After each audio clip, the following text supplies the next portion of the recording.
Hello, welcome to this track guide of the Circuit de la Sarthe, the race circuit of the 24 Hours of Le Mans, and the track that I'll be driving as part of the forthcoming Dragonball 24-hour challenge. In that race, I'll be driving the Aston Martin B09 LMP1 car, so I thought I'd take you around it today and show you the ins and outs of the circuit and what you might expect. So we're going to start from the pit lane and go around one full lap of the track. As you can see here, I'm just going through the pit lane. Pit lane speed limiter is on, limited to just under 50 miles per hour. But as soon as we reach the end of the pit lane, we'll be able to open her up and get moving. As you can hear the power of the Aston Martin engine as we approach the first real corner of the track, the Dunlop chicane. Being very careful there because tyres are cold just coming out of the pits.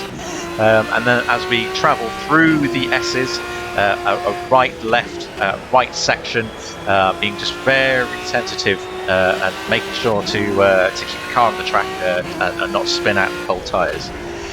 As we go through Tete Rouge, we're out onto the Mulsanne Straight.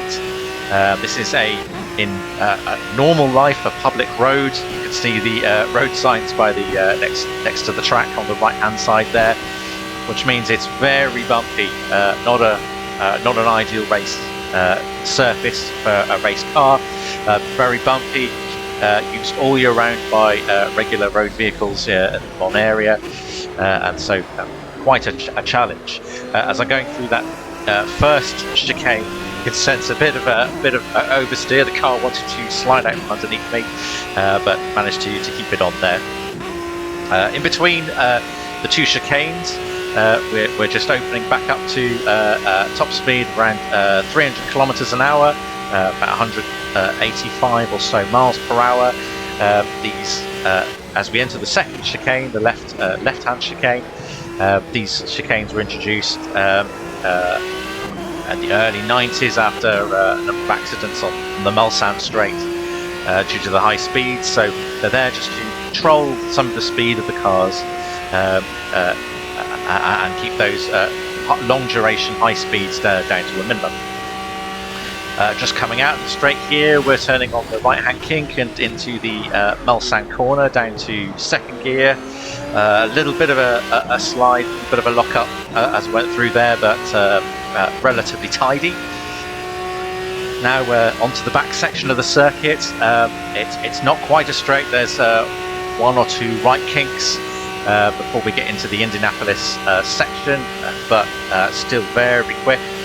Great to see those trees dotting to the left and the right hand of the track there. Now slow down briefly for that first kink and then left second gear and through Indianapolis. Really short burst now to the Arnage corner. It's one of my favourite corners of the track, but it's also one of my most scary. So easy to spin as you're coming out of there, getting a throttle on to come onto this final straight bit of section. We're just going to go through the second timing splitter, and then we're on to the right hand, right left of the Porsche curves. Really tricky section of the track. Carry a lot of speed, but it's very easy to carry too much, to oversteer and go understeer and end up going over the edge of the circuit. We're just coming out of those now, and we're entering the final section of the lap. We enter first chicane in third gear, and then going into the second chicane in second gear, slowing it right down as we enter the pit straight.